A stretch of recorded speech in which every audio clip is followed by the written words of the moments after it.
Everyone, आप सभी का वेलकम है हमारे यूट्यूब चैनल पे। आज के इस सेशन में हम आपको पिछली वीडियो का जो रिमेनिंग पार्ट है, मैंने आपको प्रेजेंट इंडेफिनिट टेंस से इंट्रोड्यूस करवाया था। और प्रेजेंट इंडेफिनिट टेंस में मैंने इंट्रोगेटिव सेंटेंस को कैसे हम करेंगे, कैसे उसका ट्रांसलेशन बनाएंगे, ये मैंने बताया था। तो उसमें क्या से प्रारंभ होने वाला आपको मैंने बताया था इंट्रोगेटिव। आज हम वो इंट्रोगेटिव आपको बताने जा रहे हैं जो बीच में प्रश्नसूचक शब्द आते हैं, जैसे क्या, क्यों, कब, कैसे, कहाँ, कितना, कितने, किसका, किसको, कौन सा, कौन सी, इस तरह का शब्द आता है। जैसे तुम कब उठते हो, तुम कहाँ रहते हो, वो क्यों नहीं पढ़ता है, तुम कितना पानी पीते हो, बच्चे कितना सोते हैं। इस तरह का मतलब जो प्रश्नसूचक शब्द बीच बीच में आते हैं, उनका हम अनुवाद कैसे करेंगे प्रेजेंट इंडेफिनिट टेंस में, ये आज के इस सेशन में हम ये बताने वाले हैं। तो बच्चों, इसका स्ट्रक्चर ये होगा कि सबसे पहले क्या, क्यों, कब, कहाँ, कौन सा, कौन सी, इसका पहले इंग्लिश लिखेंगे। जैसे वेयर है, व्हाट है, व्हेन है, वाई है, हाउ है। उसके बाद डू या डज में से लाएंगे। फिर उसके बाद सब्जेक्ट आएगा और फिर उसके बाद से वर्ब की फर्स्ट फॉर्म आएगी बिना एस या ईएस लगाए हुए। तो आप लिख लीजिए कि सबसे पहले प्रश्नसूचक शब्द, और अगर प्रश्नसूचक शब्द जो है where, what, when, why, how, इस तरह का है तो, और अगर हाउ मेनी है, हाउ मच है, हुज है, विच है, तो उसमें उससे संबंधित नाउन भी आएगा। अब इसको हम एक एक एग्जाम्पल आपको समझाएंगे, तो आप इसको ध्यान से बहुत अच्छे से समझिए। जैसे है कि वेयर डू यू लीव, तुम कहाँ रहते हो। तो सबसे पहले इसमें कहाँ की अंग्रेजी आ गई, वेयर। फिर उसके बाद से तुम के लिए डू आया, डज नहीं आया। फिर तुम की अंग्रेजी यू, फिर लीव की अंग्रेजी रहते हो। तो वेयर डू यू लीव, तुम कहाँ रहते हो। अगर कहा जाए तुम कहाँ रहते हो का अनुवाद करो, तो वेयर डू यू लीव। उसके बाद से आपका है कि मान लीजिए कि आपका वाक्य देखिए स्क्रीन पे शो हो रहा है कि when do you get up early in the morning, तुम सुबह में कब उठते हो। तो ट्रांसलेशन अगर हिंदी में ऐसे दिया हो कि तुम सुबह में कब उठते हो, तो आप उसको सबसे पहले कब की अंग्रेजी लाएंगे, फिर डू या डज लाएंगे तुम के लिए, क्योंकि यहाँ पर करता है इस वाक्य में तुम है। उसके बाद तुम की अंग्रेजी यू आ जाएगी, फिर उठने की अंग्रेजी गेटअप आएगी, फिर सुबह में अर्ली इन द मॉर्निंग। तो आपका वाक्य अनुवाद हो जाएगा कि when do you get up early in the morning. और एग्जांपल देखिए, व्हाट डू यू डू, तुम क्या करते हो। तो क्या की अंग्रेजी व्हाट हो गई, और यू के लिए तुम आया है, तो यू के लिए डू आ गया, और करने की अंग्रेजी डू हो गई। तो व्हाट डू यू डू, इसका अर्थ हुआ कि तुम क्या करती हो। वाई से वाक्य देख लीजिए कि why does your friend not study properly, मतलब तुम्हारा मित्र क्यों अच्छे से नहीं अध्ययन करता है। तो क्यों की अंग्रेजी सबसे पहले आएगी, फिर योर फ्रेंड के लिए आपका डज आ गया, उसके बाद से जो है वो नॉट उसमें लगा ही हुआ है, फिर उसके बाद स्टडी वर्ब, फिर उसके बाद प्रॉपरली। तो why does your friend not study properly, तुम्हारा मित्र अच्छे से क्यों नहीं अध्ययन करता है।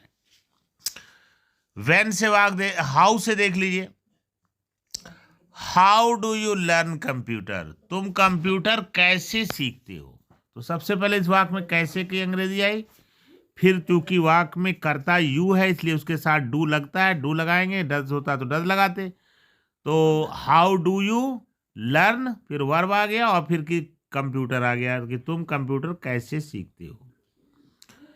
इसके बाद देख लीजिए और भी वाक्य देख लीजिए कि जो कि हुज से प्रारंभ है। तो मैंने बताया था कि हुज से प्रारंभ होने वाले वाक्य में उसके साथ उससे संबंधित नाउन आएगा, फिर डज या डू में से कोई आएगा, फिर उसके बाद से अगर नॉट है तो नॉट आएगा, और नहीं तो उसके बाद से फिर जो है आपका वो क्या कहते हैं वर्ब आएगा, और वर्ब के बाद आपका हो जाएगा ये क्या कहते हैं कि अन्य शब्द जो वाक्य में दिए रहेंगे। ठीक है, तो आपका वाक्य है यहाँ पे देख लीजिए कि तुम्हारा भाई क्रिकेट क्यों नहीं खेलता है, तो तुम्हारे भाई की अंग्रेजी आएगी हुज ब्रदर, फिर उसके बाद से डज आएगा, डज नॉट आएगा, फिर प्ले आएगा और फिर क्रिकेट। तुम्हारा भाई क्रिकेट क्यों नहीं खेलता है। विच से प्रारंभ होने वाले वाक्य कौन सा कौन सी के लिए। अब उसमें अनुवाद है कि आपका दिया हो, मान लिए कि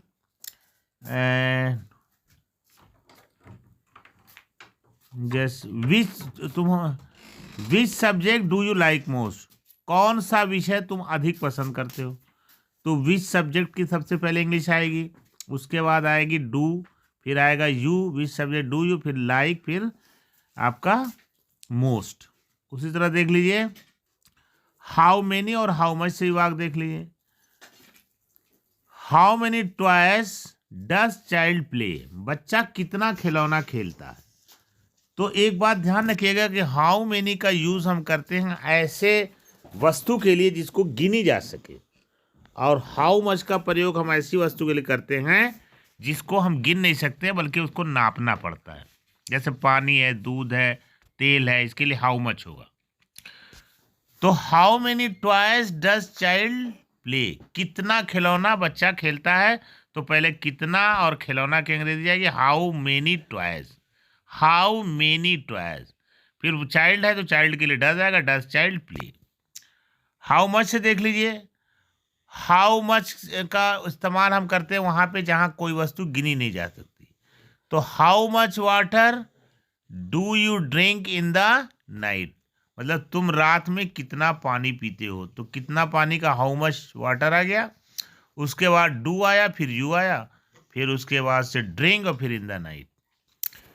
उसी तरह से आप हु से देख लीजिए, हो जाएगा आपका who does right a song, कौन गाना लिखता है।